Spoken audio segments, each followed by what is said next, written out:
So for some time I've been drawn to want to know more about narcissism and narcissistic personality disorder.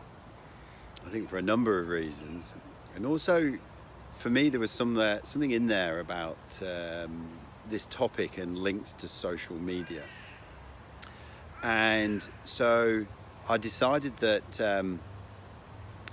I would reach out to the world's foremost leading expert on this, the grandfather of narcissistic research, Professor Sam Vaknin, who very kindly agreed to come on the podcast this week.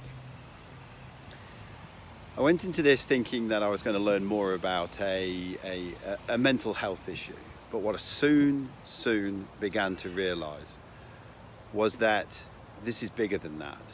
This is so much bigger than that. This is, to use Sam's word, narcissism is more than just a mental health issue or a personality disorder. It's an organizing principle of our culture and our society. It's a primal drive. That is where this episode just goes.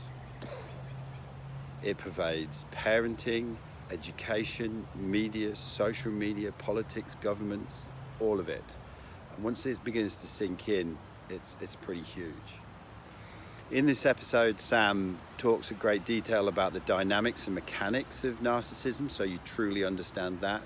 He then goes into discussing the mechanics of social media and the links between social media and narcissism, and that is really quite chilling. He then goes on, and this is where it gets big. He then goes on to talk about why narcissism is the one true religion. Decentralized, networked religion. He then finishes with two key parts.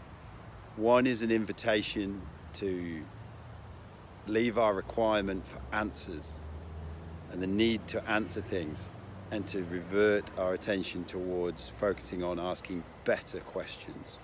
And then the second thing is to consider our own hubris and open up to our own humbleness as a human being. This isn't easy listening, but it's necessary listening. You can see during the episode just how it sank in for me, and 2 days later it's still doing the same. It's one of the weightiest podcasts I've done, but probably one of the most necessary ones. So enjoy, Sam. Hello and welcome back to WA Real. I'm your host, Bryn Edwards. Today I have the great pleasure of talking to Professor Sam Vaknin. Sam, welcome to the show. Thank you. Pleasure to be here. Thank you. And just for viewers of this, you are over in Macedonia right now. I'm in North Macedonia. The name has been changed a while back following a 20-year conflict with Greece. So I'm in North Macedonia. North Macedonia. So for people who may be unaware, you have extensively studied and talked and explained about narcissistic personality disorder, dating back to the 90s with your book, Malignant Self-Love. You could almost be considered the grandfather of this topic. Is that correct? Yes, unfortunately, age-wise, I think you're right, if not wisdom-wise. Not wisdom-wise. One of the questions I always like to ask guests, particularly guests who are such experts in the field, is why is this so pertinent to you? Narcissism? Yes. Well, I don't like to dwell on my private life, so I'll just mention it in passing. I've been diagnosed with narcissistic personality disorder. I've been diagnosed twice with narcissistic personality disorder, and it got through my thick skull the second time. Right. And then I said, well, you know, I need to look into this. And I tried to look into this, and to my dismay, consternation, and utter shock, there was almost nothing about the topic. There was Sigmund Freud, who coined the term in 1915.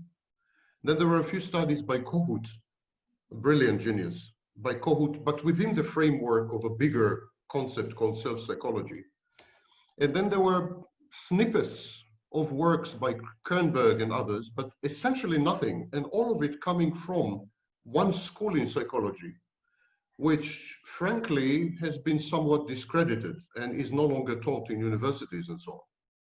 Right. So I was utterly in a state of shock, and I said I'll try to represent my inner experiences and outer interpersonal relationships and interactions with people, social interactions, other. I'll try to describe these. And then I came across the first barrier. There was no language. There was simply no words. Now we know that language, words, create consciousness, or as my esteemed colleague Jordan Peterson would say, language creates being. Yeah. And there was no language. There were no words. So I had to invent a whole language. And this is the language in use today. About 90% of all the words in use today to describe narcissism were actually invented by me in 1995. Not because I'm such a genius, but because there was no way for me to talk otherwise. Yeah. And that's how it all started. Right. So many people will be aware of Narcissus, who looks and gazes at his reflection in the mirror, and the myth and the story that goes with that. But what is, let's get to the root of it to start off with. What is narcissism, and what are some of the mechanics and dynamics around it? As usual, the Greeks have said it all, and we are just kind of rehashing. First notice that in the Greek myth of Narcissus, who was a youth in Greece, who was condemned, he was cursed to fall in love with his own reflection. There was a goddess who cursed him to fall in love with his own reflection. First of all, it's a curse. It's not a blessing, it's a curse. It's a hindrance, it's a disability, it's a problem, it's an illness. There's no positive word that can be associated with narcissism. It is not, like many narcissists say, an evolutionary advantage, a positive adaptation.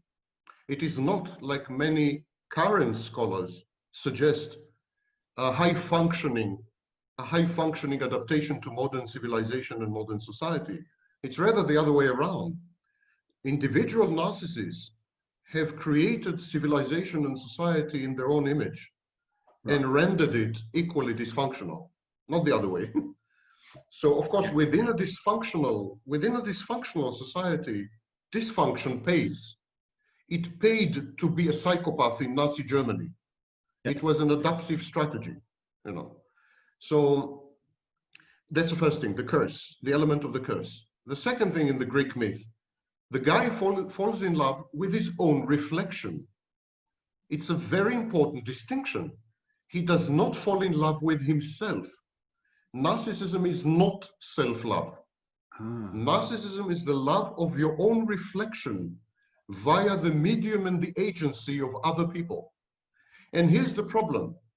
Because you want your reflection to be perfect and brilliant and omnipotent and omniscient and godlike and etc., etc., you force people, you coerce them, you threaten them, you blackmail them, you manipulate them into providing you with exactly this reflection. And when they deviate from this grandiose, perfect reflection of yourself, you punish them, you abuse them. There's no tolerance, there's zero tolerance in narcissism. The sources of narcissistic supply, the people surrounding the narcissist, must provide him with only one kind of reflection which he dictates. It's like the famous joke, if I want your opinion, I'll give it to you. It's about the same thing. If I want my reflection, now here it is. You know, that's the second element in the myth. And the third element in the myth is the youth. Narcissism, pathological narcissism, is a reaction to early childhood abuse and trauma. Now, there are many scholars nowadays who would dispute this. They would say it's not true. We can find, or we did find in clinical settings, many people diagnosed with narcissistic personality disorder who had not gone through, who had not experienced childhood abuse. The problem is with the scholars, not with narcissism. It's like the famous joke with Albert Einstein. When they ask him, what happens if the light doesn't obey what you say, what's in your theory? He said, when the light has a problem. So it's the same here. The scholars have a problem. Scholars have a problem because they define abuse too narrowly. They take into account only classical forms of abuse, like physical abuse, sexual abuse, psychological and verbal abuse, etc. Now, these forms of abuse, of course, exist. They're egregious. They're horrible. They should be eradicated and countered and everything. All the slogans. But they are actually a tiny minority of the abuse experienced by children. Children much more often are subjected to the second type of abuse, which had been identified by Karen Horney in the 40s. And that is when the child is put on a pedestal, idolized, spoiled, pampered. And so the child's boundaries are breached.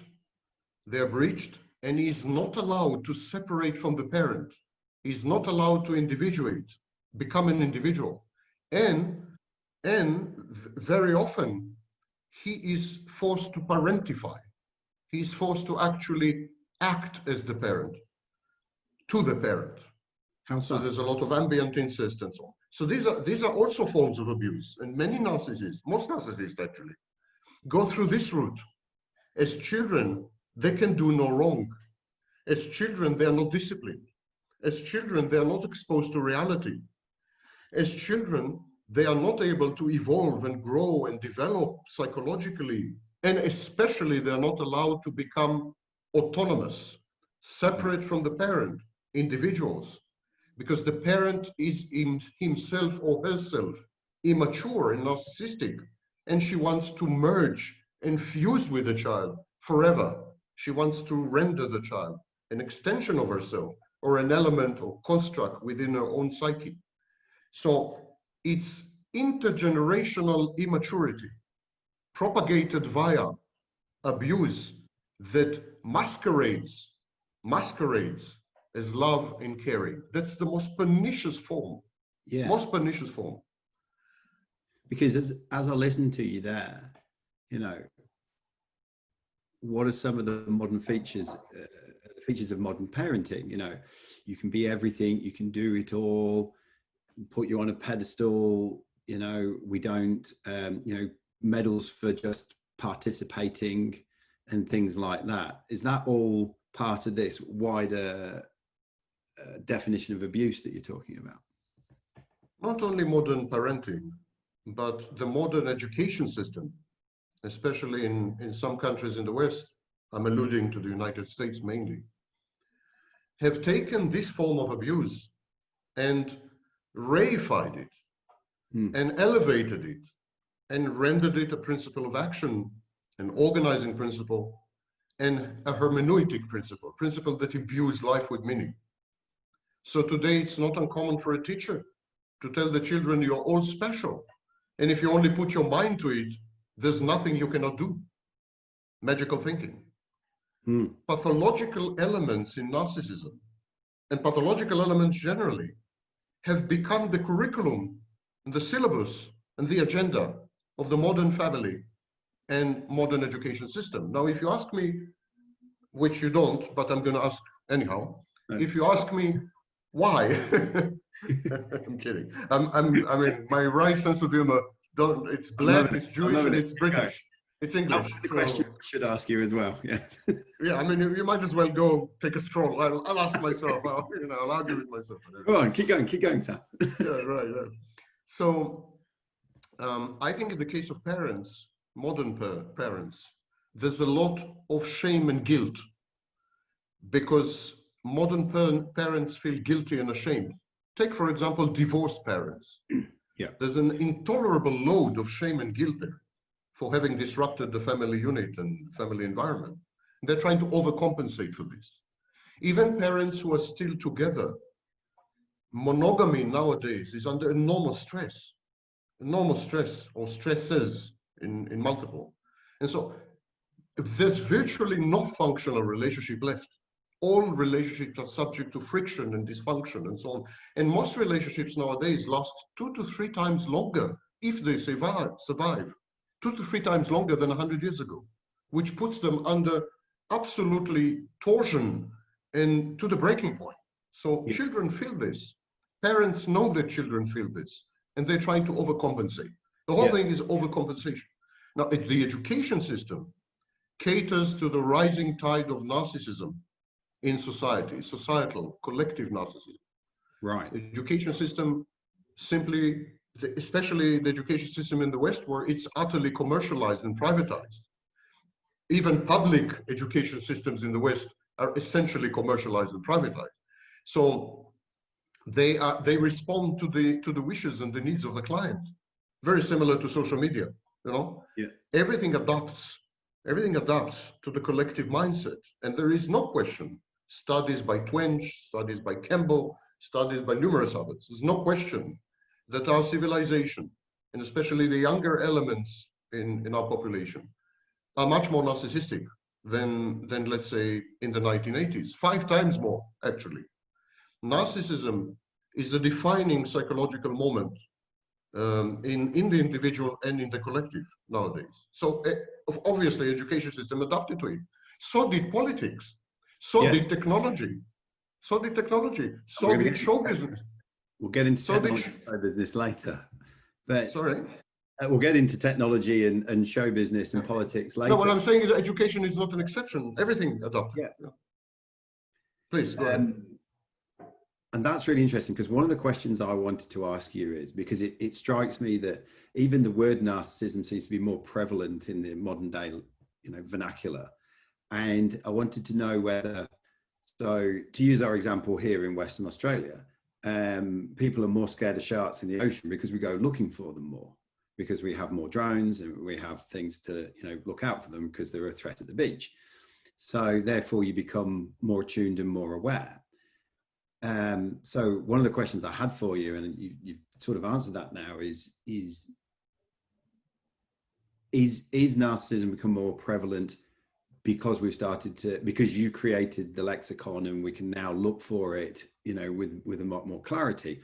Or is it a function, or is it a symptom of a slightly, not slightly, a dysfunctional world community that we start to live in now? As much as I would love to take credit for these mega social trends, it would aggrandize me and elevate me and make my day. Unfortunately, I cannot. Although the statistics are pretty impressive. In the first 9 years of the existence of my website, I've had 120 million unique visitors from 190 territories. It makes me sound like the coronavirus. Yeah. It's like the message was out there big time within the first 9 years. I mentioned in the first 9 years because my website and my support groups were the only ones for 9 years. The second one was in 2004. So for in these 9 years, 120 million people visited the website at a time when the internet was in its infancy, in its inception. So you can imagine the impact. And yet, unfortunately, I cannot take credit or debit for what's happening today. The studies are unequivocal. There is an inherent, integral, innate rise in narcissism, especially among the younger generations. Today, adolescence is defined 15 to 25. In this age group, there is an explosion of narcissism. There is an equal explosion of narcissism above the age of 65, in the population group above the age of 65. An explosion of narcissism, entitlement, and commensurate behaviors. For example, infidelity. And there is, the baby boomers are an interesting case, because I think with the baby boomers, narcissism was there, but now the fact that we are more sensitive to it renders them more visible as narcissists. But narcissism is really rising among the very young and the very old, these two population groups. There is an interesting fact here. These are exactly the two groups where social media prevail. These are the two groups that provide the growth, the engine of growth in social media, up to 25 and over 65. And in these two, narcissism is absolutely supernovaed. There's no other way to describe it.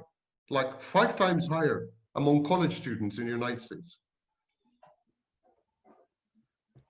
So again, these are just helping me to clarify. Is there almost a level in these behaviors that is healthy and helps us to function, or is it just, as you said earlier on, a cursed set of behaviors, cursed set of beliefs, cursed set of personality? Do you understand what I'm asking? Well, narcissism, like everything else in life, is a spectrum, of course. Right.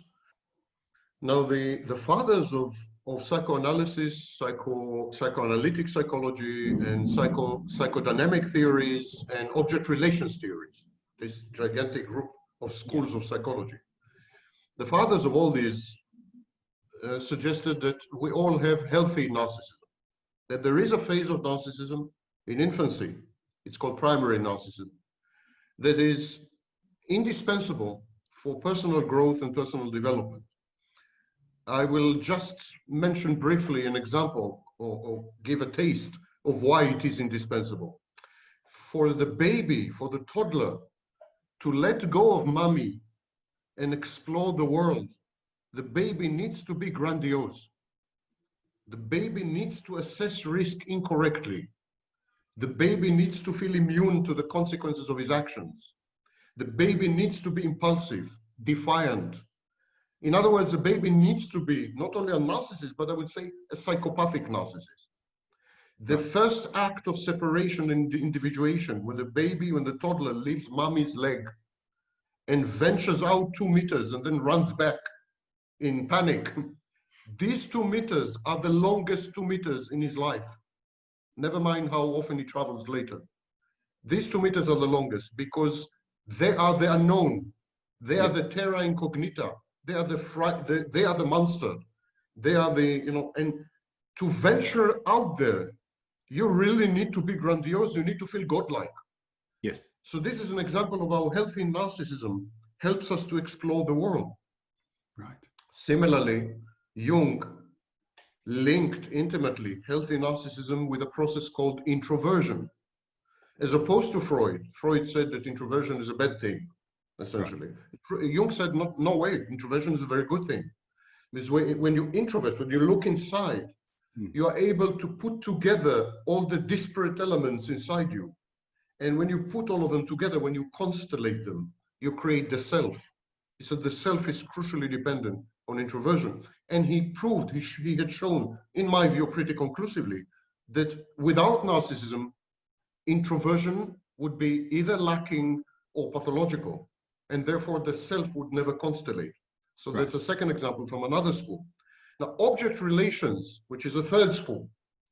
In object relations, relating to other people is impossible if we didn't first relate to ourselves. Or as we put it colloquially, you can't love others if you don't love yourself. Yeah. You first have to love yourself in order to love others. You first have to relate to yourself as an object if you want to relate to others as an object, because you are the laboratory. You are conducting all the dangerous experiments on yourself. What will happen if I love? Will I get hurt? Is it painful? Can I do it? To what extent can I do it? What are my boundaries with myself? So in the initial stage of personal development, there is a state of mind which is very much equivalent to multiple personality, where you are your own object of desire, your own erotic object, with to use Freudian parlance, your libido, your life force is directed at yourself. Yes. And only then, when you feel safe, when you discover that everything is okay, nothing really, really bad happened, only then do you dare venture out and direct some of this energy at others. So even object relation schools, they clearly say that healthy narcissism is a prerequisite. Now, of course, there are schools that say that narcissism in any shape or form is pathological. I strongly disagree. I think there would be no self-confidence, no self-esteem, no regulation of sense of self-worth, no emotional regulation, and no mood regulation without narcissism. And I don't want to transform this into one of my boring lectures, so I will not go into each one of these. Yeah.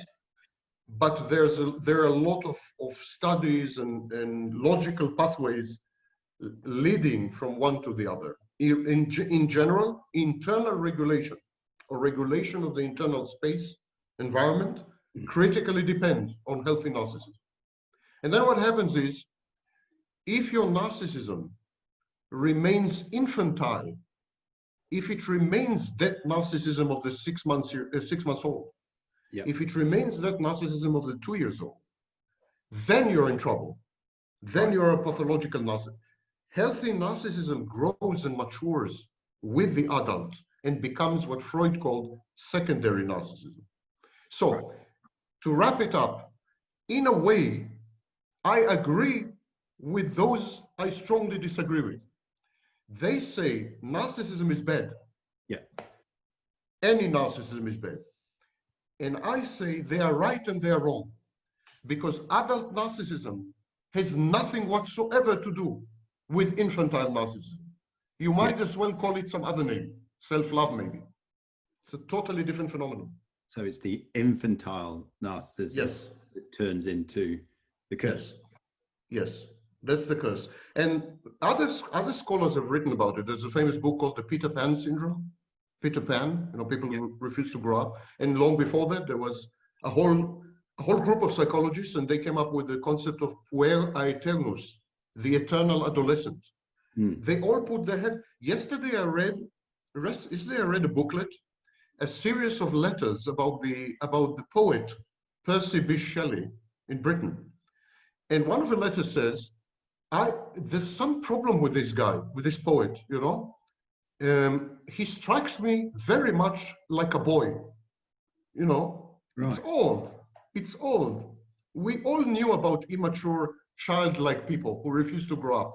Yes. That's unhealthy narcissism. Yeah. And I've known people who I've referred to as Peter Pan. Yes, Peter Pans. They refuse to grow up. Peter Pan explicitly says in the book, I refuse to grow up. I don't want to be an adult. He says so. It's not like it emanates from the book, but it's a clear statement of principle. By the way, The Little Prince, Saint-Exupéry book, The Little Prince. The Little Prince is very much the same. He extols the virtues of remaining an eternal child. He says that adulthood sucks.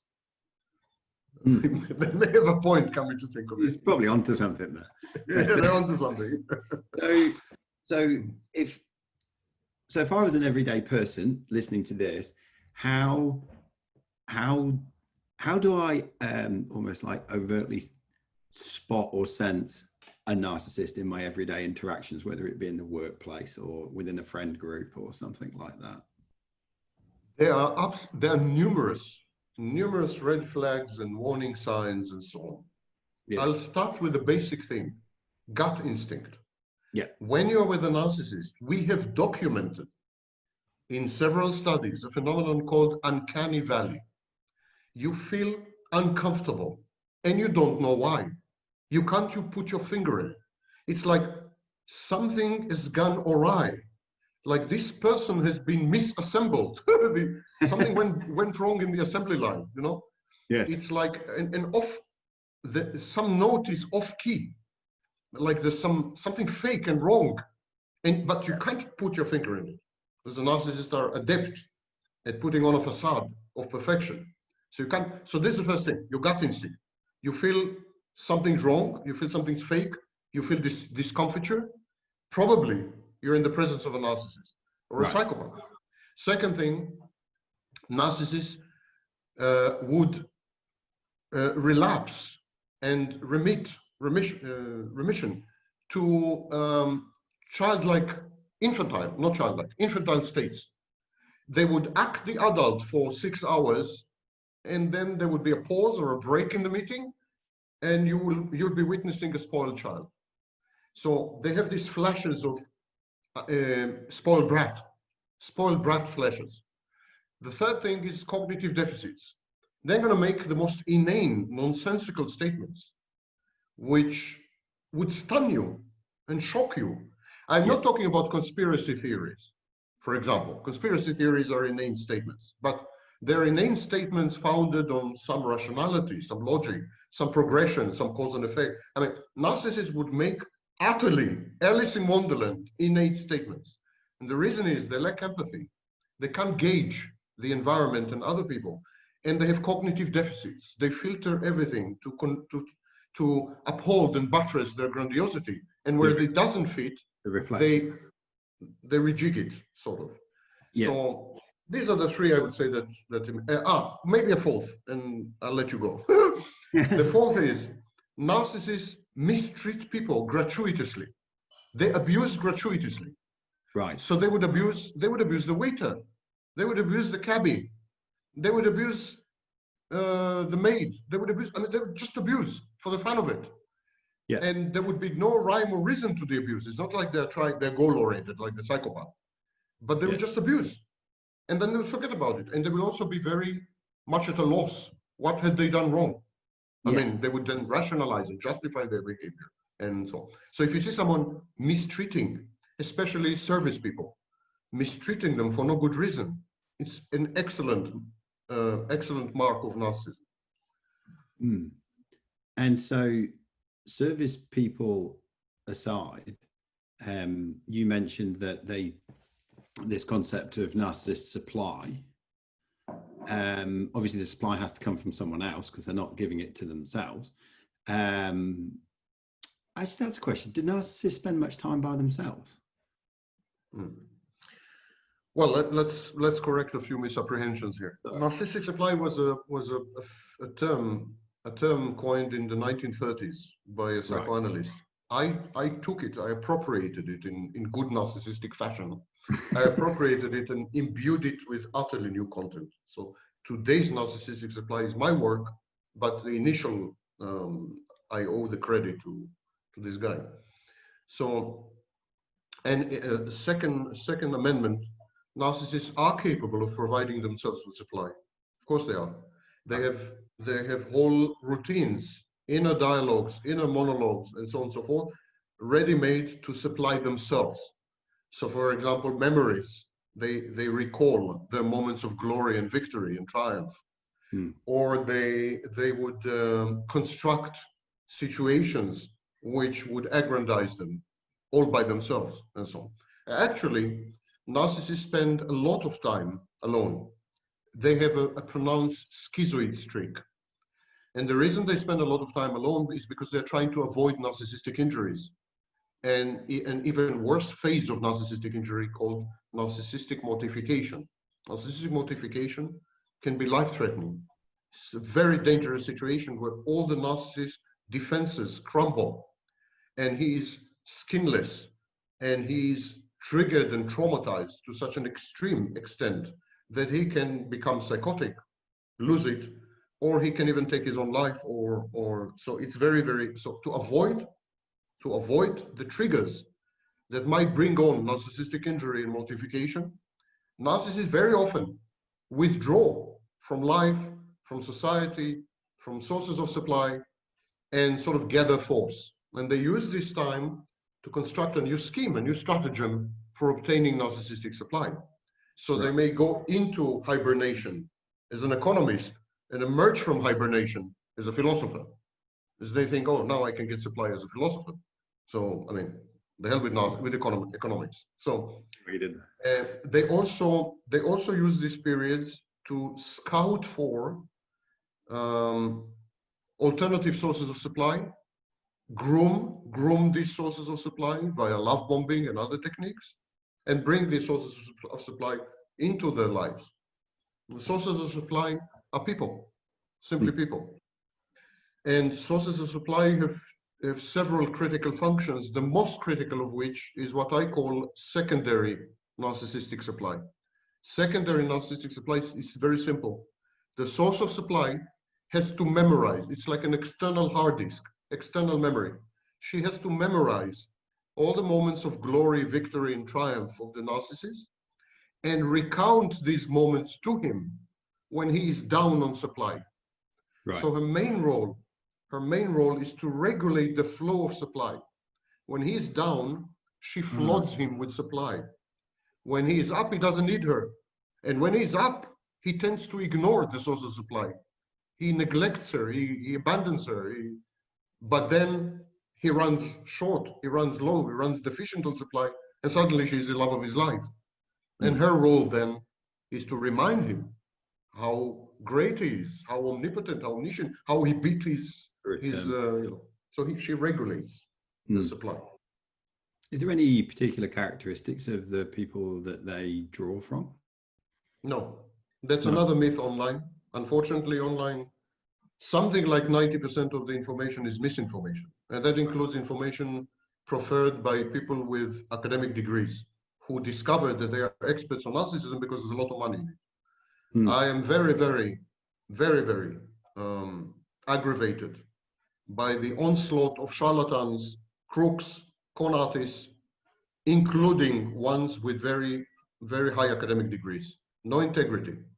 And many of these people have published nothing in the field of narcissism, never studied narcissism, never researched narcissism, never were involved with narcissism, and yet from one morning to the next, they had become leading experts on narcissism, and they spew out inordinate amounts of nonsense, misleading nonsense. So this is a phrase that gets bandied around a lot nowadays. What phrase? There's money in it. It's a cottage industry. There's money in it. So it attracts unscrupulous people. Self-styled coaches. Victims become coaches. Dogs become victims, become coaches. And academics who suddenly realize they can make a lot of money by lying and pretending to be experts. Tell me further about coaches, because it strikes me that there's an absolute proliferation of people who want to help. And whilst on one level, we all want to help our fellow citizens and neighbours and brothers and sisters, etc., etc., it's turning into a bigger and bigger industry. And there's something about it, to go back to your first warning sign, there's something about it for me personally that just feels a bit awkward. One cannot and should not, of course, generalize. There are authentic people out there. But unfortunately, and no one knows the sin as well as I do. In one way, if you wish, I had created the sin. So I would say with full responsibility that 9 out of 10 are out for the money. And of these, perhaps half have no idea what they're talking about. And this is pretty unique to the sin of narcissism. If, for example, you compare the sin of borderline personality disorder, there's a lot more substance and a lot more scholarship, and it's a lot better founded. And these people refer to literature a lot more often. Yeah. So you have giant forums of people with borderline personality disorder, their families, and so on and so forth, with 1 million members, for example.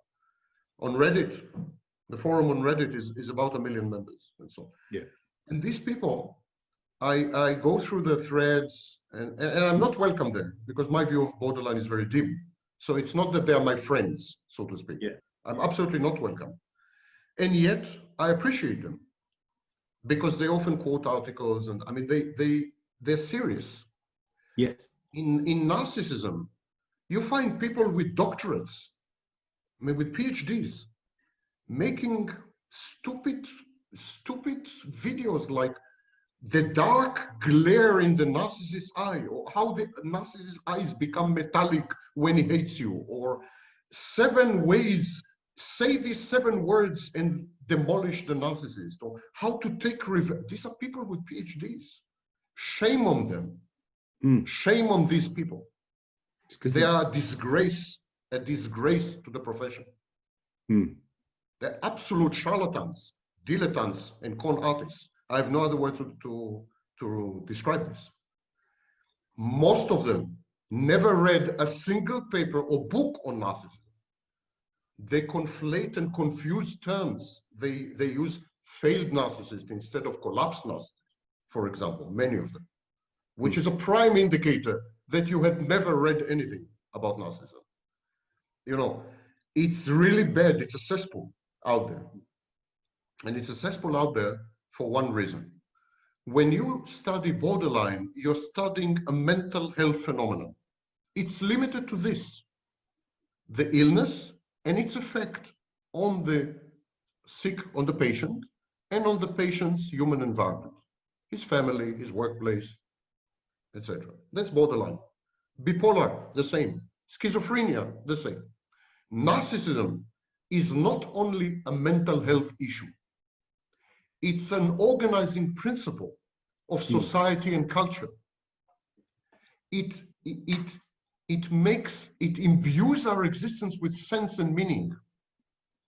It serves to interpret political moves. So people characterize Donald Trump as a narcissist, and that explains a lot of his behavior and decisions. We are no longer talking about mental illness, therefore. We're talking about a political tool. Bloomberg, when he became a political candidate, hired a self-styled expert on narcissism to understand Donald Trump.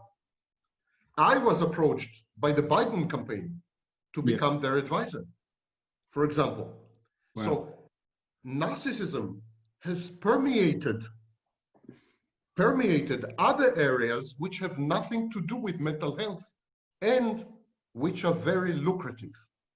For example, there are people who advise Hollywood on narcissistic characters in movies.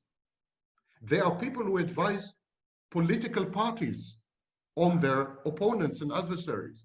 There are people who participate in designing or redesigning the education system to reduce narcissism. Narcissism is everywhere. Narcissism is an organizing principle of society and culture and modern civilization. And it is an explanatory principle. It makes life meaningful and full of sense. And that's why it's contaminated and adulterated. The money, it corrupted everyone in this. Because you open a channel, a YouTube channel, to help victims. And before you know it, you're inundated with offers to give lectures and seminars to groups which are not victims, whose members are not victims, but for example, political operatives, or education professionals, or healthcare professionals.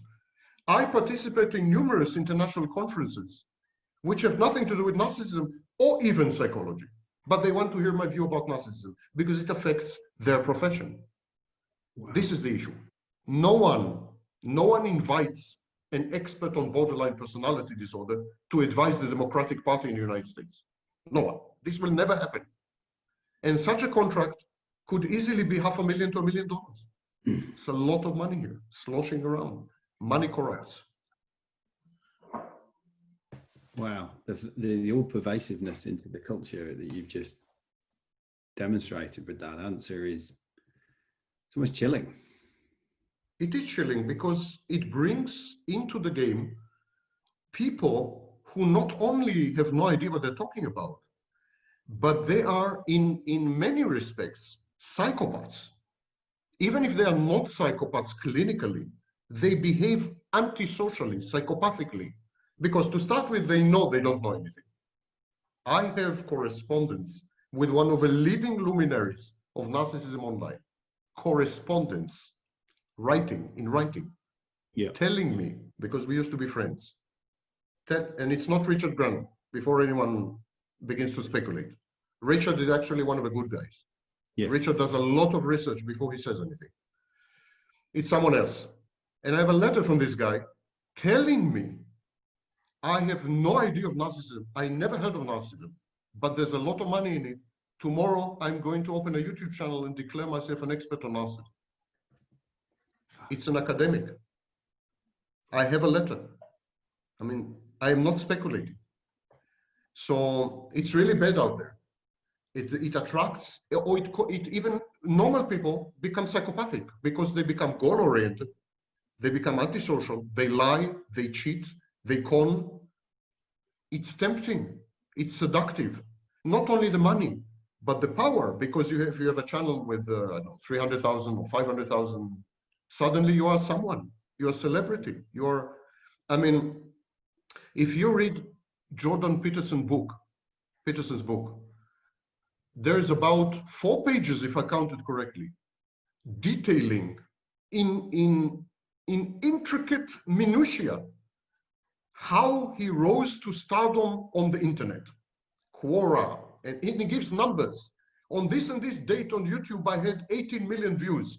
On this and this date, 7,000 people upvoted my Quora post. On this man is aggrandized and elevated and inflated by his newfound celebrity, having been an obscure middle of the road or even low end of the road academic who contributed very next to nothing to his field, although he made a few contributions. I'm quoting him, by the way. I'm quoting him in my... But he was not, he was not Sigmund Freud. He was, another run-of-the-mill character. But suddenly YouTube made him a celebrity. It's difficult. It's difficult to resist. Difficult to resist. I also have tens of millions of views on my channel, and I'm a narcissist. I should have been the guy who is doing this. I should have been the one telling the victims, yes, you are victims and your abuser is horrible. I should have been the one compromising the truth, my truth, in order to become popular. I never did this. I never did this. I'm now in the midst of a campaign attacking a nonsensical new word, empath. And empaths are a very big, vociferous, vicious group of people. You don't take on the empaths unless you are truly committed to the truth. I am committed. Sorry, can you describe what are empaths, just so we're clear? Empaths are self-styled, self-aggrandizing, self-declared victims of narcissistic abuse. And they claim that they had fallen victim to narcissistic abuse because they are wonderful, kind, inordinately nice and empathic people. But inordinately is the key word. Yes. It's not like saying, listen, I was a nice guy and a kind guy and I was taken advantage of. That's okay. It happens often. Of course, narcissistic abuse is founded on exploitation and abuse and spotting your vulnerabilities and homing in and the chinks on your armor, and all this is okay. They're not saying this. They're saying we are unusually and exceptionally and inordinately and amazingly nice and kind. That's why, and they don't realize, they have such zero self-awareness. They don't realize this is a grandiose narcissistic statement. When you use the words amazingly, exceptionally, inordinate, you are a grandiose narcissist. These people, in all likelihood, are covert narcissists who have been out-narcissized by overt narcissists. They definitely behave like covert narcissists. If you go to their forums, they are vicious, they're sniping, they're passive-aggressive, they are aggressive, they're horrible people. I'm sorry to say this.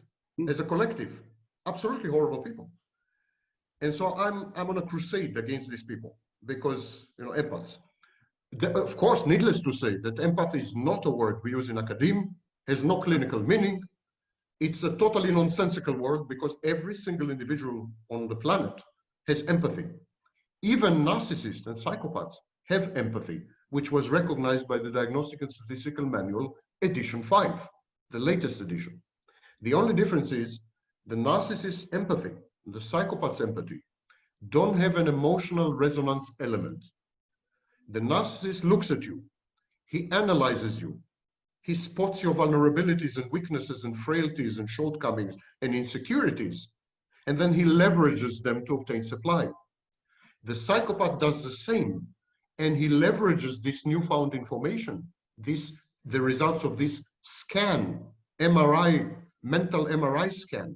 The psychopath uses this to secure goals like sex, money, take your wife, take something, So there is goal-oriented.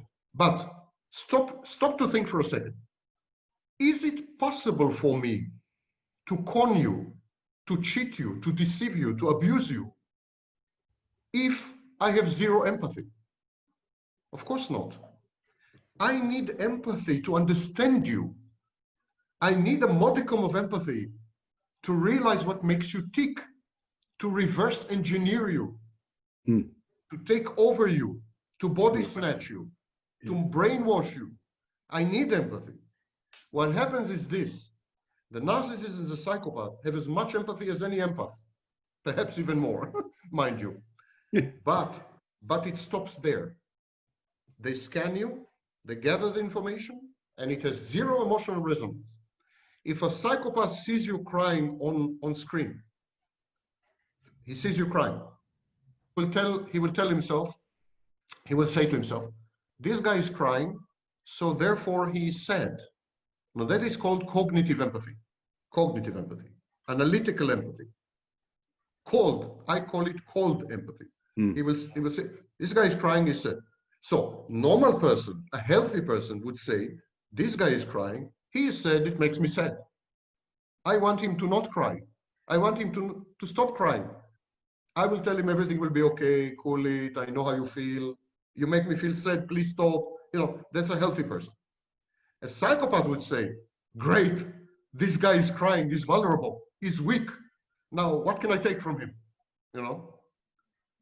So, or if you want a more vulgar example, a psychopath would pick up a woman and go with her to a bar, get her drunk.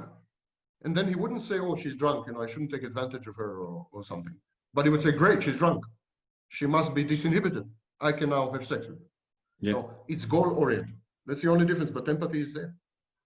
Everyone has empathy. That's why the term empath is idiotic, nonsensical, empty, clinically meaningless. So I thoroughly deep dived into narcissism and, you know, going right back to the start, you were saying the first component of the original story is about the reflection and falling in love with the reflection. I now understand why social media in and of itself can be such a breeding ground for this, because it doesn't take a Carl Jung or a Sigmund Freud to work out that what I put online is what I want people to like, click, share. I think I saw a video of yours where you mentioned, you know, the number of selfies. I mean, selfies only just recently become a word, but the number of selfies that are posts are something like, you know, 60, 70, 80%. And that act in and of itself, I'm going to take a picture of myself and then put that out of there. It's now like a lot of pennies are dropping for me. I've always cognitively got this. I guess I'm now sort of feeling it, is that social media is a real breeding ground for this. And let me ask a question. Is it specifically designed for this, or has it become a byproduct, or is it you know, that's probably a rabbit hole. Richard Brannon and I made a documentary called Plugged In, and it garnered millions of views. It touched a raw nerve. And in that documentary, based on research beforehand, I made the statement that social media were designed to obtain all these nefarious and pernicious manipulative outcomes. This is supported by numerous testimonies by engineers who were involved in the design of Facebook, in the design of Google, including chief engineers. The engineers who set the strategic goals and the design templates. So chief engineer of Google, there's a testimony online you can go and watch. Chief engineer of Facebook, former chief engineer of Facebook, openly says, we designed it to condition people, to get them addicted, and so on and so forth. But you see, when you're not sure about something, follow the money and follow your common sense. Follow your common sense. Social media make money by keeping you glued to the screen. They monetize your eyeballs. This is how they make money. They don't charge you anything. They monetize your eyeballs. They need your eyeballs to remain stuck on the screen. So this implies two things. Number one, they will have designed their platforms to keep your eyeballs glued to the screen. Stands to reason. You don't need to be a genius, analyst, or have insider information. It stands to reason. Number two, everything else outside the screen is the mortal enemy of the social medium. So your wife is the mortal enemy of the social medium. Your children are the mortal adversaries of Facebook. Facebook hates your wife and hates your children and hates your friends and detests your community. Facebook does not want you to do anything else except gaze at the screen as advertisers scroll their wares in front of you. And if you break this gaze for a minute because your daughter came to hug you, Facebook hates your daughter because she just took away from Facebook $50. Yeah. She took money from Zuckerberg's pocket, your daughter, when you hug her. So they will try to discourage you from being social. That's the irony in social media. I know. It's not social media. These are asocial media. These are media intended to encourage you to become solipsistic, autistic, schizoid, avoidant, socially shy, because their business model depends on isolating you. Where else do we find this kind of approach? With narcissists and psychopaths. Narcissists and psychopaths groom their victims by socially isolating them. They remove the social safety nets that victims have. They cut off the victim's access to her family. Yes. They then alienate the victim from her friends. They isolate her until she becomes 100 million% dependent on a single source of sustenance and feedback, the narcissist. Grooming is another name for isolation. Social media are grooming you. They are teaching you, they are conditioning you to self-isolate. We have all been self-isolating long before the virus. Indeed, in that interview, I say something very chilling. It's public record. I say something very chilling. I say social media are like viruses. And the best thing that can happen to them is if a real virus were to come along. I'm saying this on the interview. Yeah. It's prophetic almost. I'm not giving myself compliments, but it stands to reason. Who made money during this pandemic? Guess, social media. Digital platforms like Amazon, who are also dependent on your attention. These are attention merchants, and they are converting you into an attention whore. Now they're doing this using a series of extremely sophisticated, and I have no doubt that they had been advised by unscrupulous psychologists. No doubt that some of my fraternity had collaborated with them in designing this. And they are using essentially several tools, but I will focus on one because time is short. I don't want to monopolize. So, and it's called relative positioning. Relative positioning is when you keep comparing yourself to others. This provokes pathological envy, provokes anxiety, provokes depression if you're failing. Anxiety and depression create a loop. You're trying to reduce and ameliorate your anxiety and depression. And the social medium comes and says, listen, guy, you're depressed, you're anxious. All you have to do is put another post, make another video. Yeah. You know, then you get 2,000 likes, then you will not be depressed and anxious. But here's the problem with social media, the self-defeat, the self-destructive element, self-detonating element in social media. They constructed the platform to be a relative positioning platform and to create operant conditioning, not addiction. It's a big mistake. People are confusing the two. Addictions you can break. Addictions you can break. Any smoker will tell you this. Any alcoholic will tell you this. Addictions you can break. Operant conditioning you cannot break. Any dog will tell you that. At least the dogs that participated in Pavlov's experiments. Yes. You cannot break operant conditioning. So they condition you, and they condition you to self-medicate with the platform to reduce the very anxiety and depression that they are inducing in you. And they are inducing it in you by creating endless comparisons with others in a variety of ways, numerous ways, dozens of ways. Now, here's the problem, and here's the self-detonating, self-destructive element. You are comparing yourself not only to other people, but to your previous self. Let me explain. Yesterday, you made a post. You received 200 likes. Today, you are making a post. You received 100 likes. You feel bad. You're half the person. Sorry? You're half the person. Half the person. This is relative positioning with your previous selves, not only with other people. Had you been the only user on the platform, you would still be anxious and depressed. Had you been the single user on the platform, because you would be compelled to compare yourself to your previous performance. So this is not only operant conditioning. This is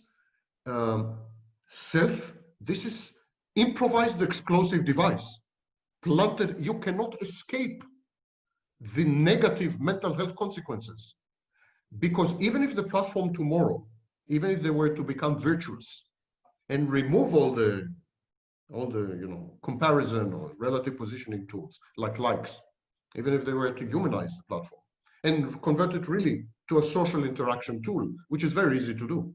There were social media before social media, for example, IRC or MIRC, and of course there were lists, support groups. I mean, there were many other forms of social media before social media, and they had nothing to do with relative positioning. They were really about communication. It's very easy, extremely easy, to take Facebook and convert it into the gigantest dialogue platform in the universe. Yep. A force for good. If they were to do this tomorrow, it's too late, because you are already comparing yourself to yourself. They have conditioned you to compare yourself to yourself. And this has permeated and penetrated the real world, as we no longer make a distinction between the virtual and the digital and the real. Cyberspace is the only space. So now in the real world, we are doing exactly the same. We are conditioned to never be happy. Now there's one mental health condition that has this feature. It's called narcissism.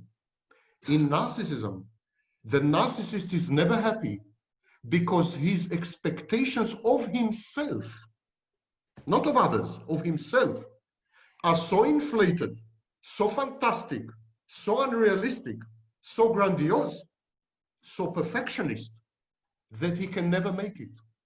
He is never happy because he never approves of himself. And he never approves of himself and of his accomplishments because his expectations are fantastic. Social media is converting all of us to narcissists, teaching us to develop self-expectations, which can never be satisfied. Today you have 200 likes, tomorrow you need 300. It's like drugs, exactly the same mechanism of drugs. Tomorrow you need 300. If you don't get 300, you're depressed and anxious and compelled to self-medicate and reduce the anxiety by posting another post.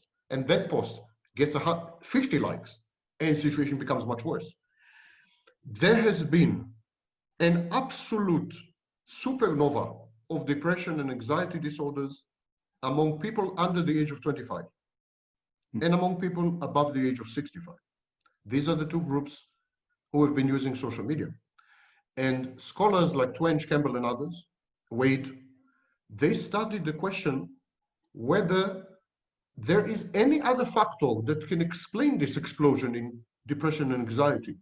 And they found none. Only one: screen time. Screen time. And within screen time, the main component was social media.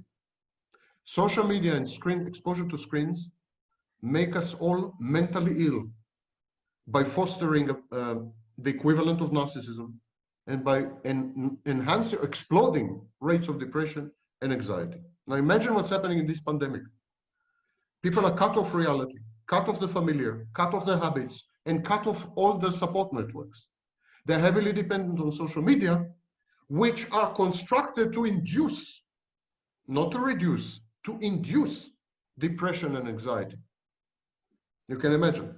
In a study about 6 weeks ago, 34% of the adult population of the United States were found to have developed new depressive and anxiety disorders. New. 1/3 of the population, of course. The longer this lasts, and the more we are dependent on social media, by the end, all of us will be depressed and anxious.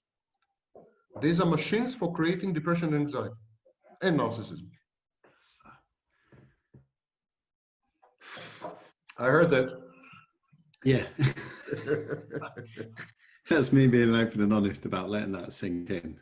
I mean, I just, the thought of that is chilling, and the fact that we're chilling, it's blood curdling, absolutely blood curdling. Chilling is a word I've used several times now here, and the fact that it's just trickling in and trickling in and trickling in and trickling in. And, you know, like I'm 45. I like to, I probably foolishly or not, like to pride myself on the fact that, you know, Facebook didn't turn up until I was in my life till 30. So I still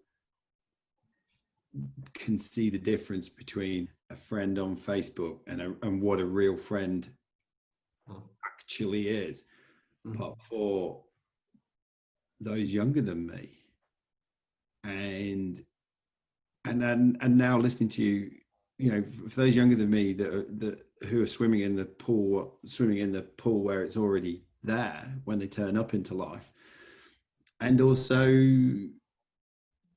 yeah, those older than me who may be less critical thinking and more, you know, why would this be a bad thing? I bow down to authority. I can see how it is just scary, and I'm just taking a moment as this all sinks in, if I'm going to be honest, Sam. It's a problem because people are comparing social media to knives or guns. They say everything can be abused. You have a knife, you can cut bread, or you can kill someone. You have a gun, you have a gun, you can kill for food, or you can kill. So they're saying everything is dual use. Everything is an evil side and a good side. It's not the case with social media. It's a wrong comparison. Social media were designed to be evil only. They were not designed to have dual use, to be good and to be evil, so that you can make a choice. I'm going to use it only in a good way. Like, I'm going to use the knife only to cut bread. I will never use it to kill someone. It's a choice. With every object, there is an implicit choice of use and abuse, not with social media. Social media has taken away the choice from you. By the way, when you use social media, you see how little choice you have. They dictate to you everything. You cannot customize anything. It's all dictated. It's authoritarianism. If you talk about political culture, it's a dictatorship, absolute dictatorship, including now rampant censorship. Yeah, it's totally authoritarian framework. Ask yourself, the generations that have grown on social media and are used to being dictated to, you will communicate only this way. You are allowed to do only this. You are not allowed to do this. You are not allowed to use these words. You are not allowed to pose. I mean, a generation that grew up, how can they sustain democracy? How can they sustain, what concept of choice do they have?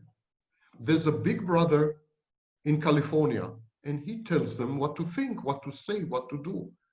As long as they confine themselves to cats and cakes, it's okay. But the minute they try to exercise critical thinking, express opinions and so on, they're in trouble. Their accounts could be deleted. It's a massive punishment in today's world if your account is deleted.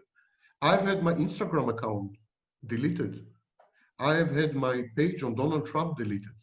A page which contained only works by scholars on Donald Trump, academics.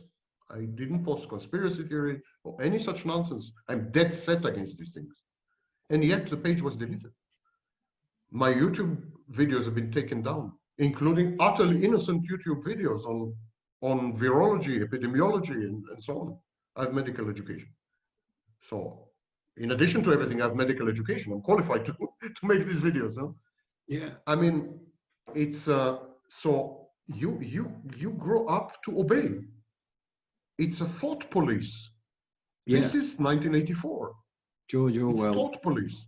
book has got a different, yeah, it's all there. It's just, I think even with the censorship, the thing that scares me as well is that the more with the censorship and the more the lack of ability to express yourself, whether it's the good parts or the bad parts or whatever, the fact that we potentially would start to identify with this perfect reflection of ourselves and try to aspire to that all the time means that we detract from actually what it means to be human, which means, you know, there's good days and there's shit days. And that, you know, as somebody who found his life like this during the end of the 30s and into the 40s in what I refer to as a midlife realignment, that was coming to terms with you know, with my shadow. And I found myself reading a lot of Carl Jung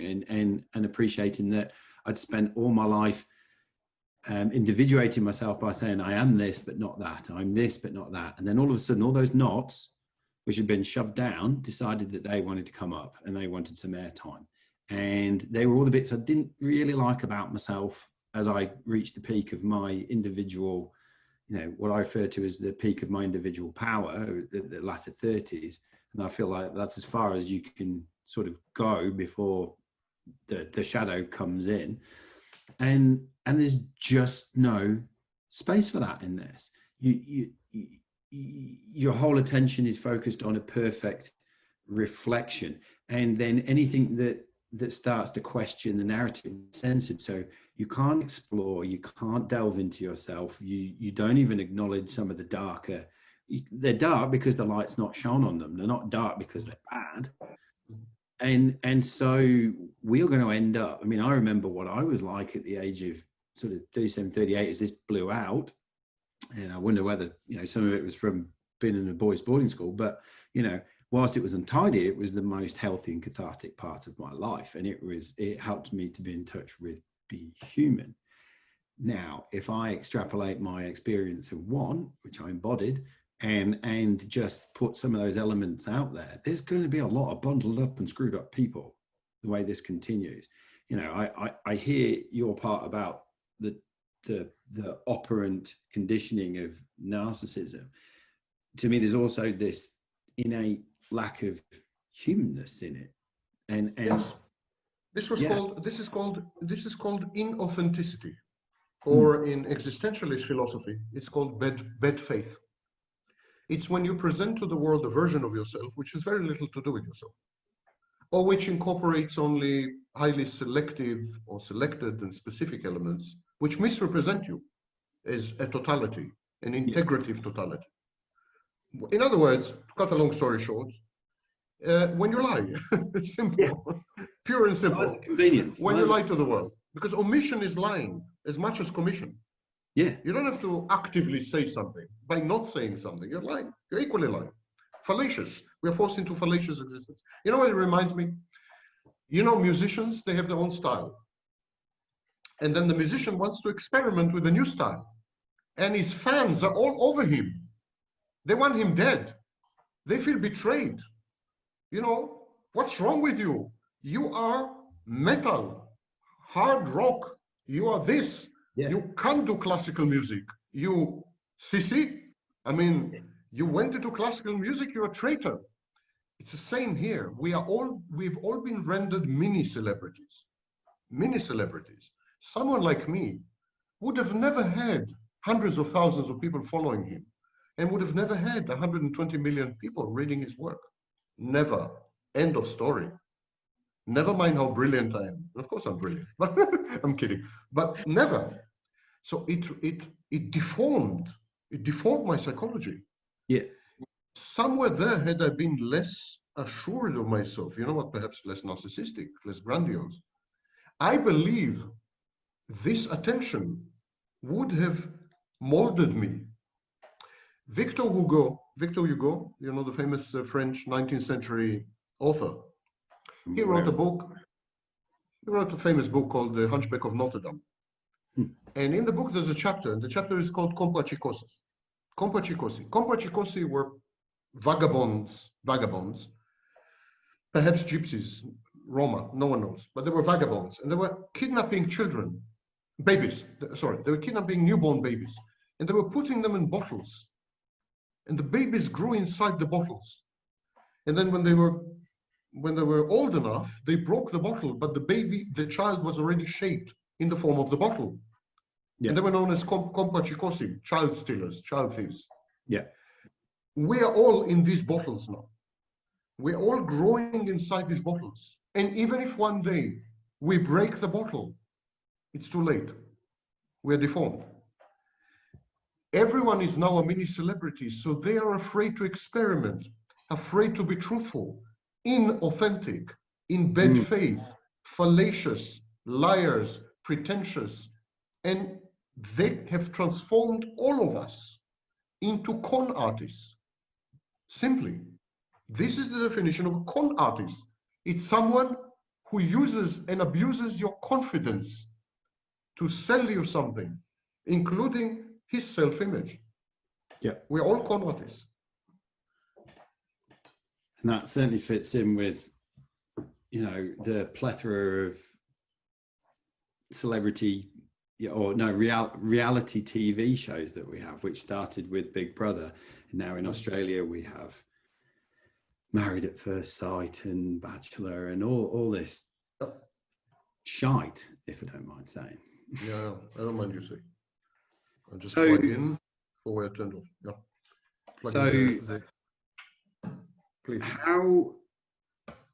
What is it going to take for us to reconcile this? I mean, yeah, I mean, where's the future trajectory? At what point? You know, I'd like to have faith in the human spirit kicking in at some point, but if it's conditioned into its operant behaviors, where do you see this going, Sam? I think at some stage, people will rebel. And I think what will happen, humanity will fracture into two tribes, incompatible tribes, and non-communicating tribes. Yeah. One would be people who have been conditioned and are being conditioned and willingly submit themselves to the conditioning of social media because of the instant celebrity, because of the dopamine rushes. Yeah. This is biochemical. There is this element because of heightened anxiety, and the only way to reduce it, only accessible way is social media and so on. So there will be people, there'll be a tribe of people using social media, residing in cyberspace, totally digitized, virtual people. Let's call them this way. Yeah. Virtual people in all but carbon. They would have a carbon presence, but the carbon presence would be just a container. And one should never confuse the container with the content, of course. The content would be digital. These people will have been digitized. They will also have sex with digitized sex dolls. They will absolutely convert everything to virtual and digital. And already we see very worrying trends. Dating among the young has declined by 56%. Sex among the young has declined by well over 3/4. Yeah. These are the most basic interactions among young people. And they are of no interest to them anymore. They prefer to play video games or be online on social media and so on and so forth. About half of all communication today between people who are proximate, they sit next to each other. Half of all communication is via smartphones. So you would see two girls sitting next to each other and texting or using I joke about whether people using are WhatsApp. Yeah. So there will be these people who would become residents of virtual reality, virtual TV, virtual space. And then there would be those of us who would rebel, not necessarily our age group. I mean, I'm older than you, but not necessarily this age group. But I think it'll be age independent. I think there'll be many young people who rebel, many old people who rebel, old-fashioned people, people with memory, pre-digital memory, like you, like me. But there will be a rebellion. I have very little doubt about this. There'll be a rebellion. The outcome of this rebellion would be to go real. So there will be people who will go real and people who will go digital or unreal or go artificial or go virtual. So go real, go virtual. And these will be two incompatible, non-communicating tribes. And humanity will fracture in the most profound sense of the word. Now, the last time this happened was a few thousand years ago with religion. Religion did this. So what is religion? Religion is virtual reality. It's a space. It's a space to which you migrate. Heaven, hell, you migrate into this space. Yes. And you live in that space. You interact with God. Your behavior is dictated and directed by this virtual sphere. Religion was the precursor of cyberspace, and that is exactly the enormous force of cyberspace. Cyberspace is a new secular religion, and it is coupled with yet another religion known as Narcissism. Narcissism is a true religion in the classic sense of the word, not secular, true. And if you give me time, I will explain why, and if you don't want to, then I will not. Yeah, no, actually, I'd like to know the difference. Okay, so to understand why Narcissism is the new religion, which will overtake by storm Christianity, Islam, and Judaism and Buddhism combined. This will be by far the prevalent religion in 50 years, the religion, and it will be a religion. Cyberspace is a religious space, similar to, for example, the religious space in the minds of people in the Middle Ages. People in the Middle Ages believed that their earthly existence, their existence on earth, their corporeal existence, their physical existence is meaningless. They believe the important life starts in the afterlife. They placed emphasis on the afterlife. So all people in the Middle Ages in Christianity, and not only in Christianity, all people in the Middle Ages, they did not inhabit reality. They inhabited virtual reality. They didn't call it Facebook. They called it heaven. They didn't call it Zuckerberg. They called it God. Both of them were Jewish, so it's okay. But it was virtual reality. It was cyberspace. And they all bided their time on earth to get to the real game. And the real game was the afterlife. That's where the action was. You were sentenced to spend 40 years here in this shithole. But the real thing started after you died. You had died. And that's why they invested in inordinate efforts here on earth to secure their place in the religious cyberspace of heaven and hell. Indulgences, the concept of sin, building cathedrals over hundreds of years, over centuries. These were projects intended to secure the foundations, if you wish, the technological foundations of afterlife. The cyberspace of that time was called afterlife. So, cyberspace of today, virtual reality of today, is what afterlife used to be in the Middle Ages. But Narcissism is not the equivalent of heaven and hell. It's the equivalent of Christianity. It's a new religion, absolutely.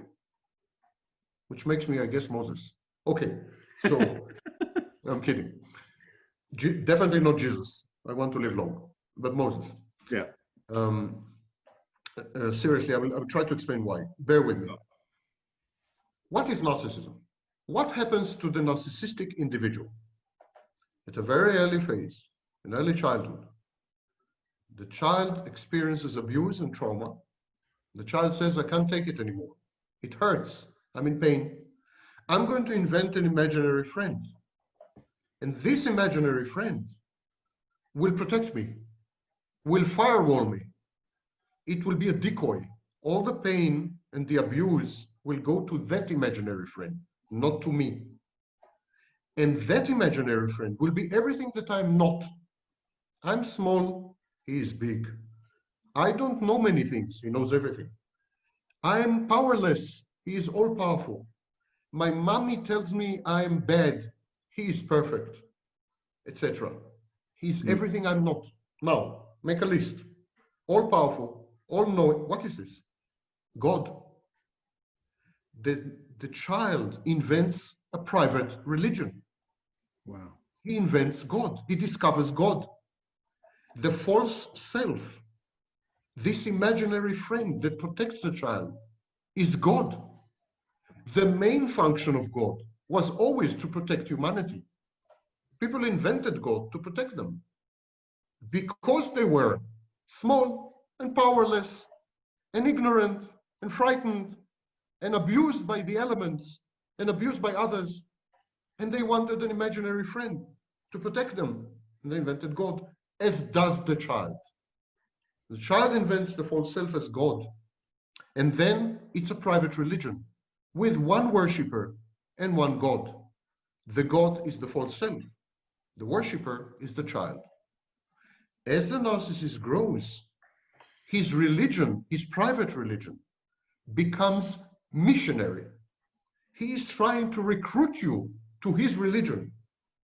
He is trying to force you to tell him that his false self is not false, that it's real.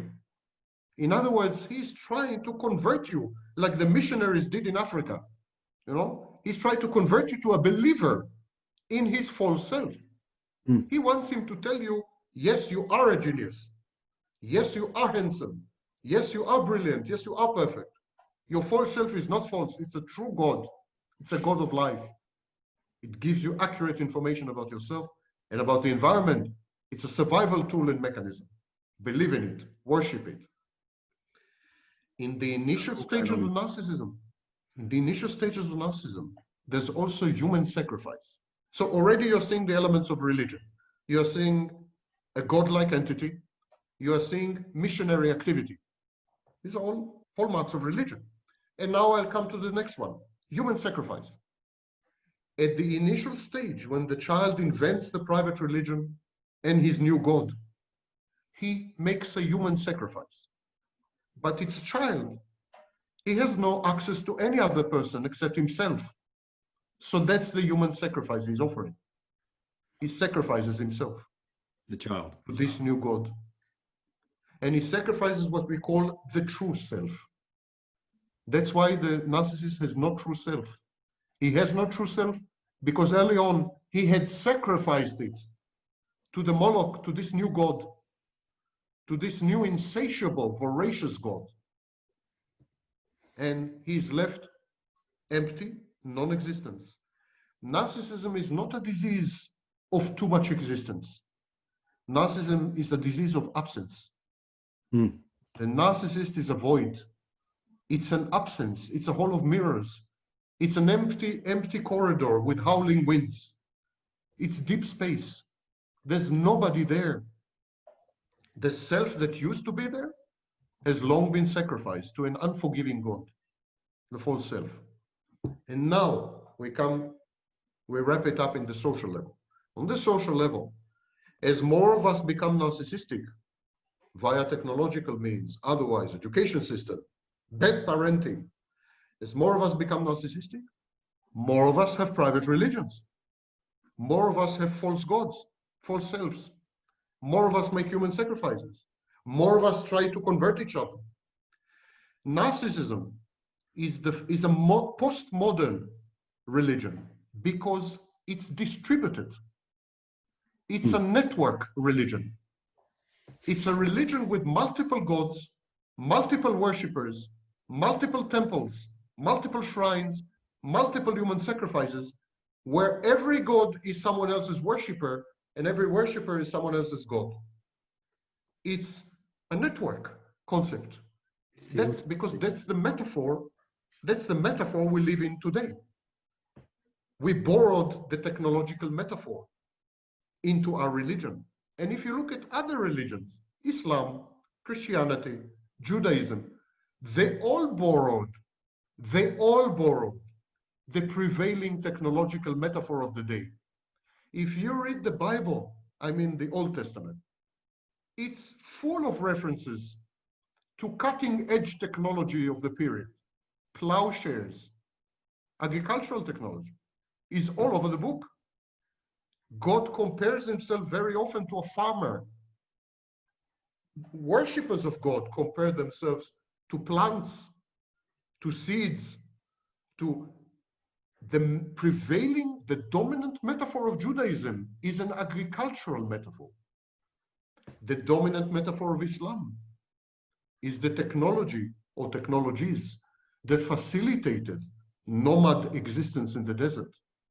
Technology is another name for religion. Simple. We see it in social media.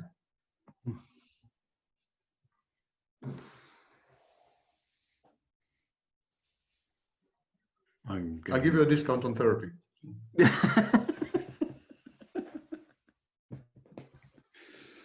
I'm going to be digesting and processing that for days. But yeah, I was following it and I just I'm flattered. Thank you. Yeah, no, you may proceed. Thank you, Sam. That's I pride myself in being able to think about things and see patterns and try to draw analogies, but that's another level that you've just gone to. And yeah, well, I've had 25 years. Yeah.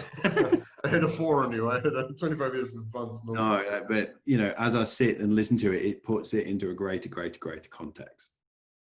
It's because all things human are the same. We keep repeating the same things. It's different disguises. We're deceived by the costumes and the uniforms. But underneath the costumes and the uniforms, there's human bodies, human minds. And they have not changed in the last 10,000 years.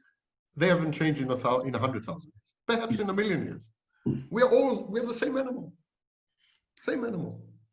We're smarter, but the same at the same time. That makes sense. So, what are some of the simple things we can do to keep it real, other than switch the fucking screen off? Go out, date, pick up chicks.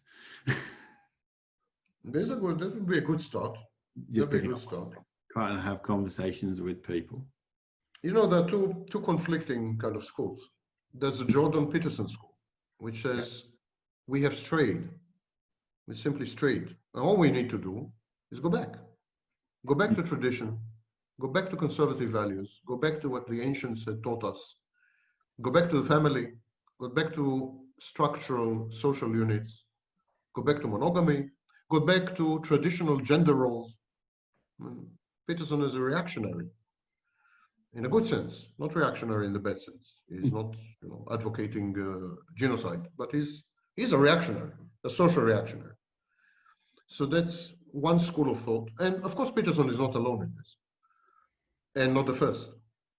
So there's this school of thought, and there is a school of thought which I would call fatalism, and Jordan Peterson wrongly calls nihilism. And that's the school of thought that says that social trends are there for a reason. Technologies reify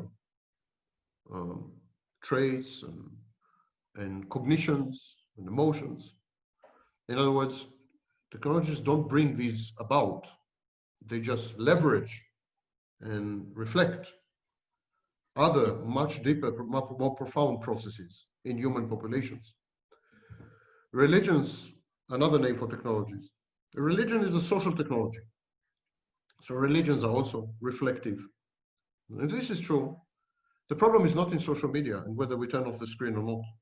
Screens can be useful. We're having this conversation. That's not the problem.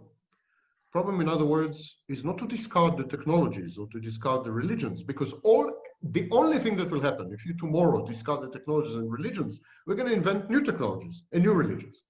The need is there. The need is there. The template of human cognitions, emotions, and so on, fears, anxieties, it's there. Something has happened to us, not to the manifestations of us.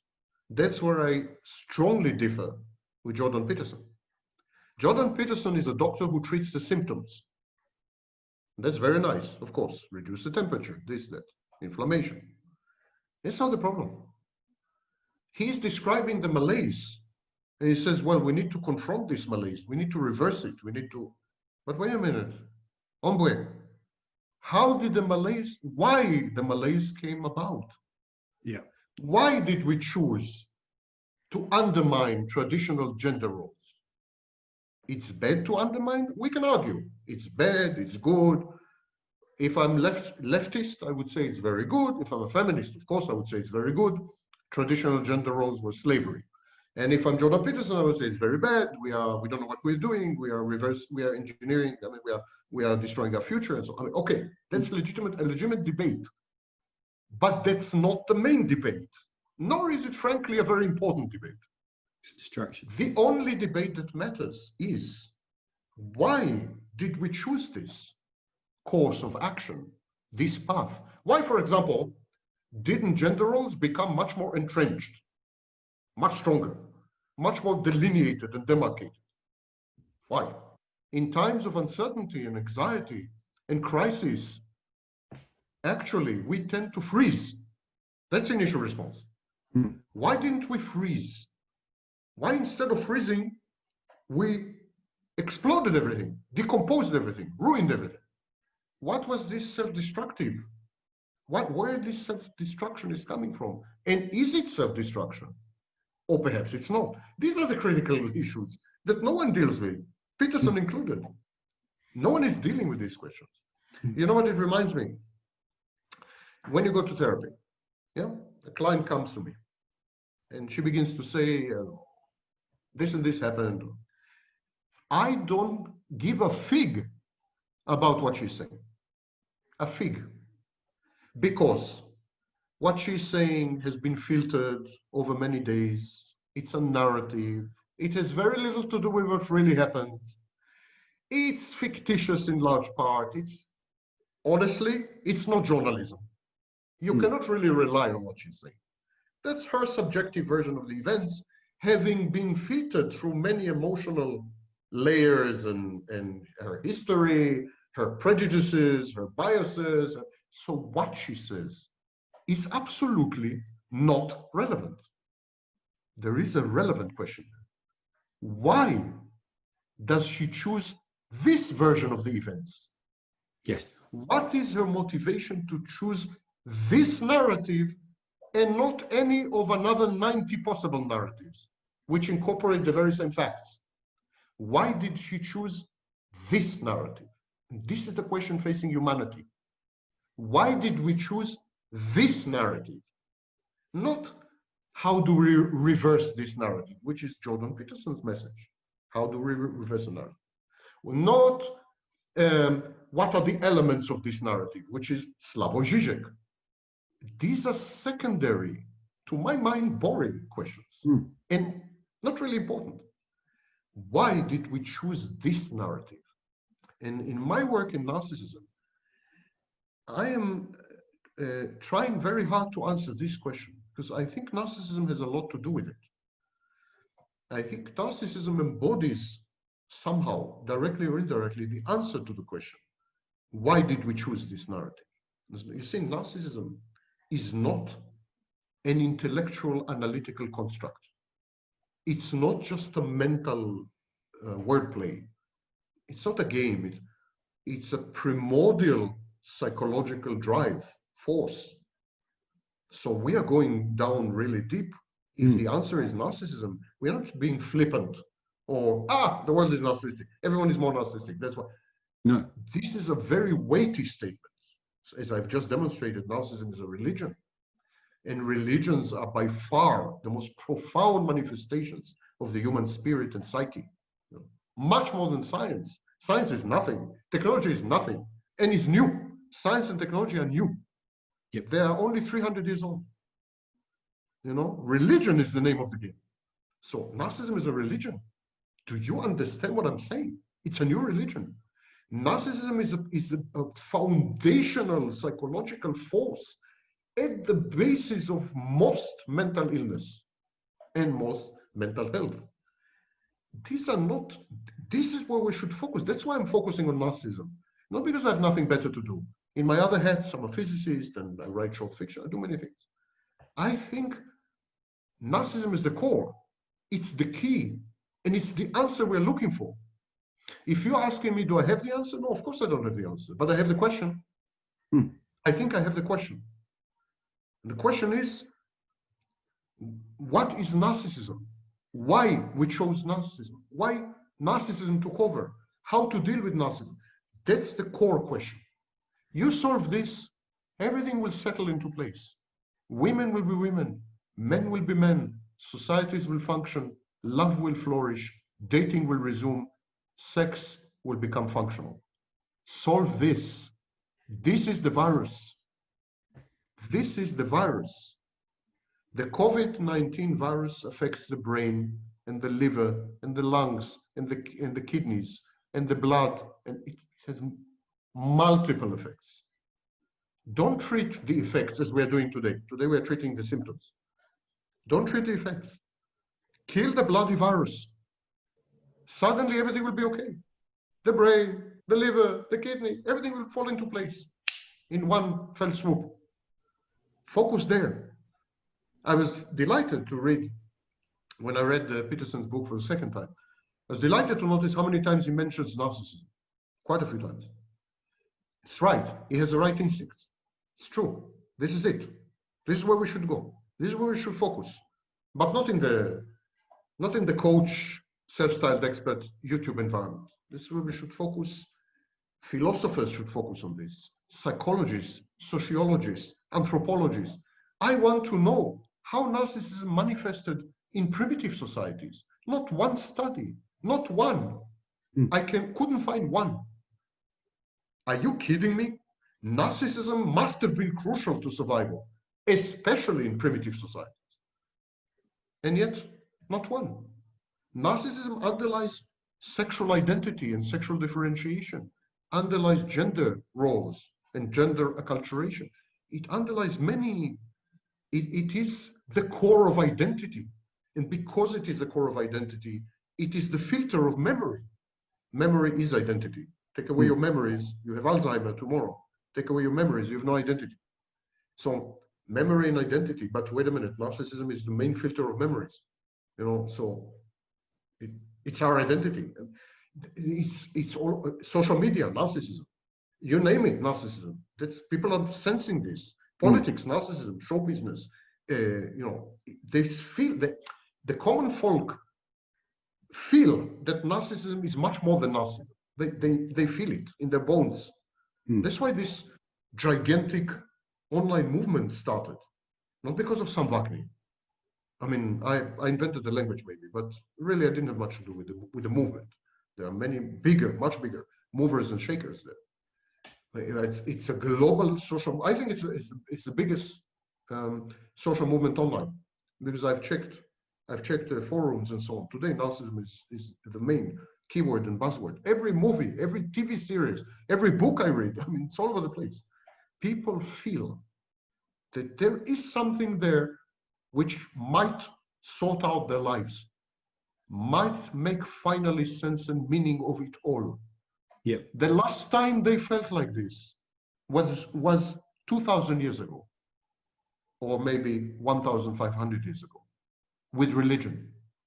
They felt that the concept of God, the organizing principle of God, can make sense of their lives, can sort out their lives, and can bring them to a good place. Ironically, the study of narcissism should not be the study of a pathology, but the study of a solution.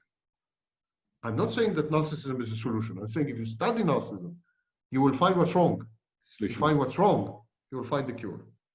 It's a very simple sequence. You don't need to be a genius for this. That's phenomenal. You stay with me? I am. This is Bryn's processing face. Oh. Well, you have a brain, I have a brain, makes two of us. That's I have an MRI to prove it. sorry. I have an MRI image to prove it. Yes, I indeed. had my brain scanned. I've proved that I have brain. I mean, the biggest thing that's Why do coming you up. think? Why do you think they invented the MRI? There was a strong suspicion many people don't have brains. But, Yeah. Indeed. The biggest thing that comes up for me at the moment is wanting to join you on the journey of trying to work out why do we choose this narrative? Why are we choosing that? And to have the clarity of the question is just, even in and of itself, really kind of, I've just got this big. it's important to formulate the right question. Hmm. People focus too much on answers. It's important to formulate the questions. You see, Western society, Western civilization is results-oriented, solution-oriented. It's a fix-it culture. Everything must have a cure. Every disease must have a cure. Why? Every problem must have an answer. 12 rules and your life is changed. Awaken the giant. Think and the universe will arrange itself. It's all goal-oriented, psychopathic.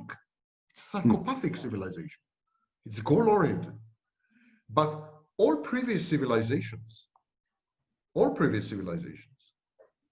they were never concerned with the answers. They did not even pretend to think. They didn't presume to be able to discern the answers.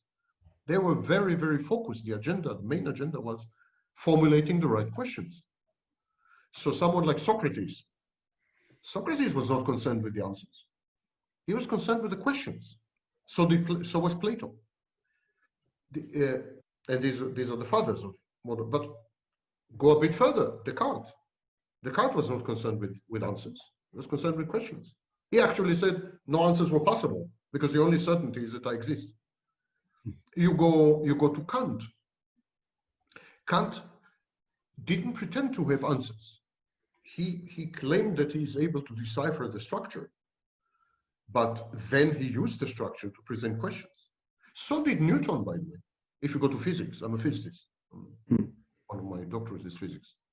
So the great physicists, they didn't provide answers. They provided the right questions. How did Einstein formulate his theory of relativity? It opens with a question. He says, what would happen if a light wave, he didn't say, listen, guys, now light is traveling at this speed, and if you do this, it will be this. No. Humility. We no longer have humility.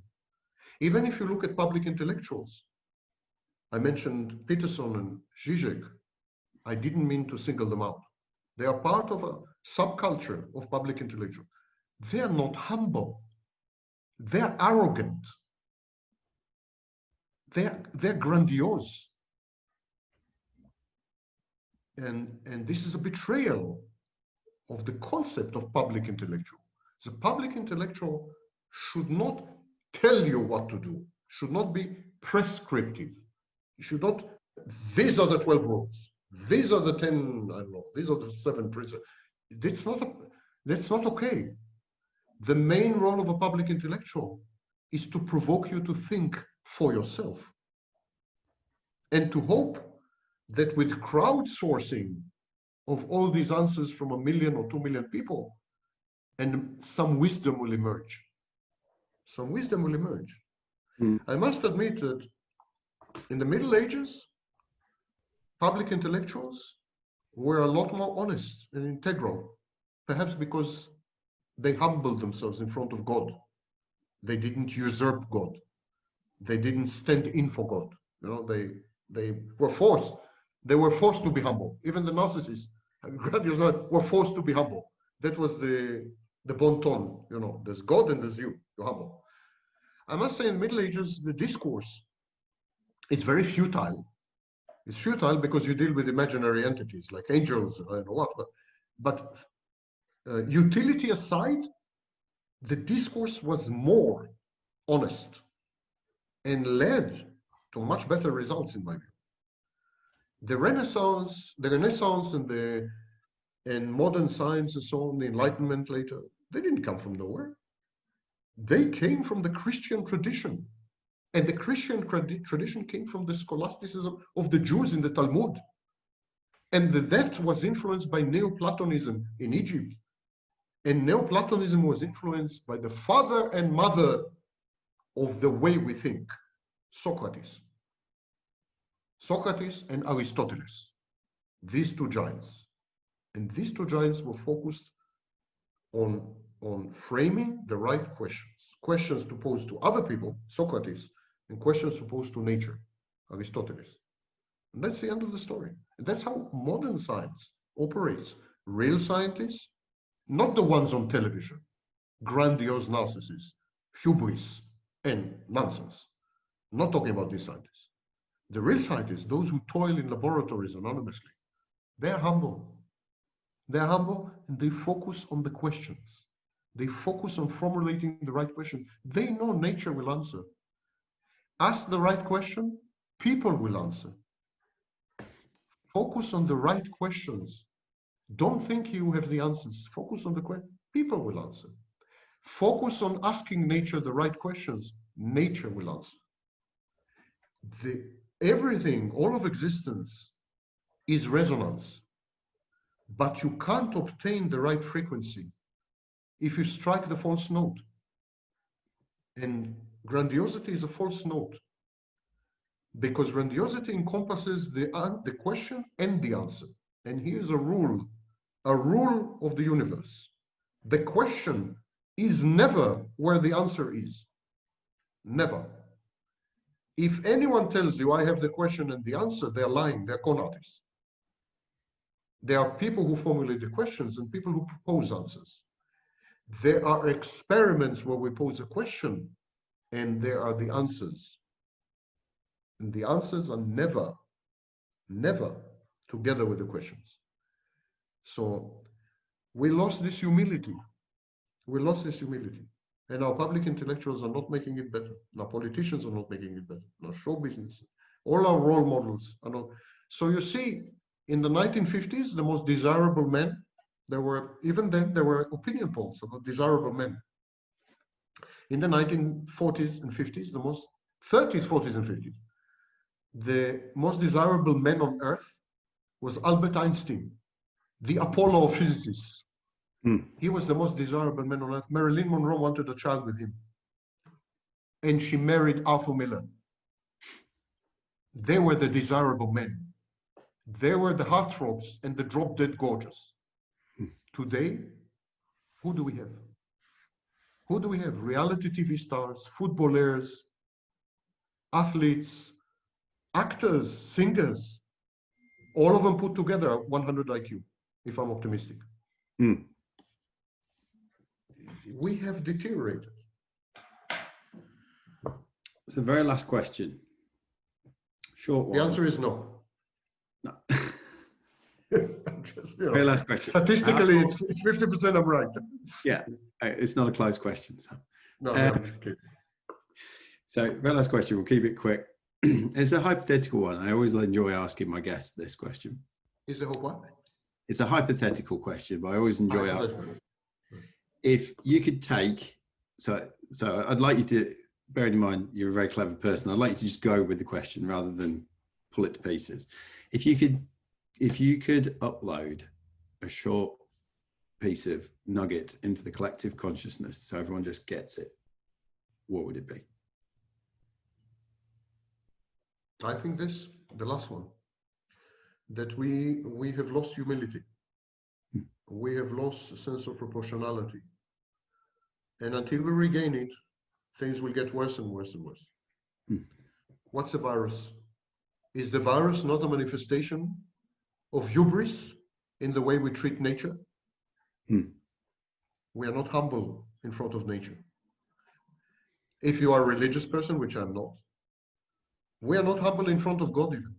We have converted God into our agent and our servant. He micromanages our lives. We ask him to do this and to do that, and to even our prayers became grandiose and lack humility. If you go to the United States, evangelicals and so on, They have a personal relationship with God, one-on-one. And they can summon him, mind you. And they can talk to him, and definitely they make demands, and they expect him to micromanage their puny, meaningless lives. And if he doesn't, they're pissed off. That's religion, where humility should be the founding principle, the pillar. What can you expect in science, in politics, in show business, and so on? You have scientists in my field, scientists making claims about the brain, making claims about genes, which are atrociously grandiose. We know nothing about the brain. Nothing. Not a thing. Until 10 years ago, these self-styled geniuses didn't even know that the main neurotransmitter in the brain is produced in the intestines, not in the brain, until 10 years ago. And until 7 years ago, they didn't know that the brain lies upon two hyperstructures. One hyperstructure which filters spinal fluid, and another hyperstructure which facilitates communication. They were studying the brain for 100 years. They didn't know. They didn't know the foundations of the brain. They know nothing. And yet, yes, of course, we know everything. They dared to give people antidepressants which regulated the secretion and reabsorption of a substance called serotonin. And they started giving people these pills 40 years ago. And only 10 years ago, they discovered that most of the serotonin is not produced in the brain at all. Comes from it.